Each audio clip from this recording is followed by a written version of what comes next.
முடிச்சுட்டு இருக்கும்போது ஃபேமிலி இருக்கும், மனைவி இருக்கா, பிள்ளைங்க இருக்காங்க என்ற ஒரு ஹோப்ல இருக்காங்க, நம்ம எதனா ஒன்னா காப்பாத்திடுவாங்கன்னு இருப்பாங்க. ஆனா இந்த இடத்துல தனியா வேற வேற ஆளுங்களோட இருக்கும்போது அப்பதான் அந்த ஃபேமிலியோட பிரிவு அவங்களுக்கு புரியும். எஸ், கண்டிப்பா லோன்லினஸ் இல்ல, என் ஒய்ஃப் நிறைய இருந்தா நல்லா இருந்திருக்குமே.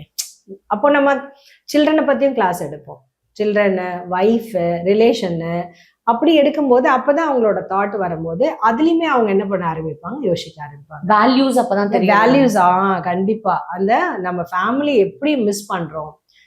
அவங்களே சொல்லுவாங்க, மேம் ஒர்க் பண்ணா கூட போன்ல பேசிடுவேன் மேம், ஆனா இங்க வந்து போன்ஸ் எல்லாம் ரொம்ப ரேரா கொடுப்போம். ஏன்னா வந்து இவங்க வந்து அந்த லோன்லியில இருந்தா மட்டும்தான் அந்த நோய் எவ்வளவு தூரம் அவங்கள பாதிக்குது. ஏன்னா குடி நோய், நாங்க வெளியில நீங்க எல்லாம் சொல்லுவீங்க குடிகாரன், பட் நாங்க மறுவாழ்வு மையத்துக்குள்ள வந்த பிறகு குடி நோயாளி அப்படின்னு சொல்லுவோம். ஏன்னா அது ஒரு நோய்.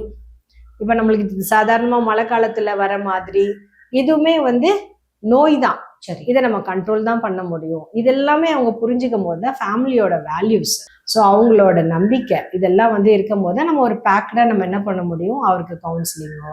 ஸோ அதே மாதிரி டிஸ்சார்ஜ் ஆகி போன பிறகும் நம்ம வந்து ஃபாலோ அப்ஸை நம்ம வச்சுப்போம். சூப்பர். இந்த சேம் டைம் நம்ம என்ன பண்ணுவோம், ஃபேமிலியை அவரை மட்டும் கிடையாது, ஃபேமிலிக்கும் நம்ம வந்து என்ன பண்றோம், த்ரூ கவுன்சிலிங்.